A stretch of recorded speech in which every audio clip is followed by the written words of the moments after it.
งจำปาสักมีสิ่งอำนวยความสะดวกในนั้นมีโรงแรมเรือนพักห้านอาหารสนามบินสถานีรถโดยสารหัวเมืองสำคัญทางภาคใต้ที่บ่เคยลับไหลคึกคักด้วยการค้าการท่องเที่ยวและการคมนาคมขนส่งแขวงจำปาสักแขวงที่มีความสวยงามโดดเด่นโดยมีเมืองปากเซเป็นศูนย์กลางตลาดดาวเมืองเป็นศูนย์การค้าขายจากทั่วสารทิศซึ่งแต่ละมื้อจะเต็มไปด้วยความคึกคืนของแม่ค้าสาวขาย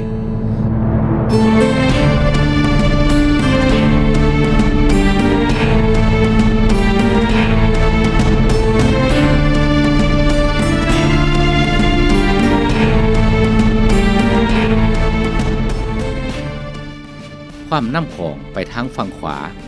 สู่แหล่งมรดกโลกที่2ของลาววัดภูจำปาสักป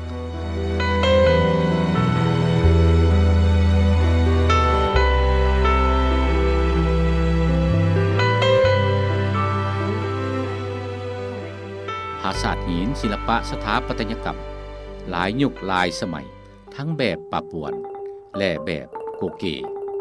ซึ่งแสดงถึงความมุ่งเหืองของดินแดนนี้ที่มีภูเก้าเป็นศูนย์กลางแห่งจักรวาลตามความเชื่อในศาสนาฮินดูก่อนจะมีการสร้างปราสาทอังกอร์วัตที่เซียมเรียบกัมพูเชียปราสาทโฮงสาวโฮงท่าวโฮงนางโฮงงัวอุสุพราชหอบรรณาลัยและปราสาทประธานได้ถูกจัดวางสร้างไว้เพื่อทำพิธีบูชาไหว้พระศิวะพระวิษณุพระอิศวรตามลัทธิไสยวนิกายก่อนจะเปลี่ยนมาเป็นแหล่งพุทธศาสนาในภายหลัง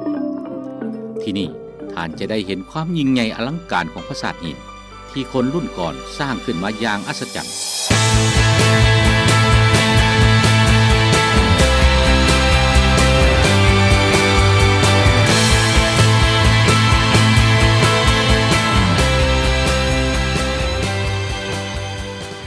ลองลงใต้ไปชมมหานาที 4,000 ดอนคอนพระเพ็ง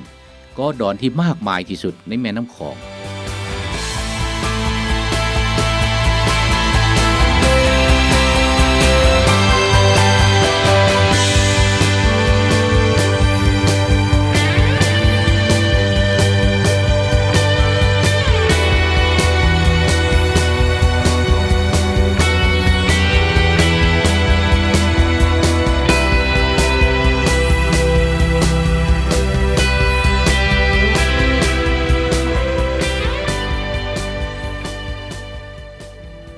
เบิ่งน้ำตกตาดคอนพระเพ็งอันยิ่งใหญ่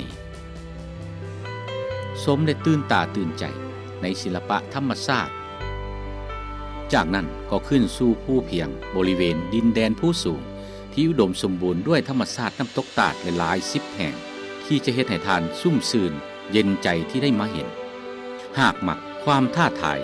ก็เดินทางสู่บ้านหนองหลวงสถานที่ปีนผาขี่สลิงชมความอลังการของป่าสงวนดงหัวสาวที่คงความสมบูรณ์ได้ดีที่สุดโดยมีน้ำตกตาดขะเมิดดังก้องกังวานเป็นใจกลาง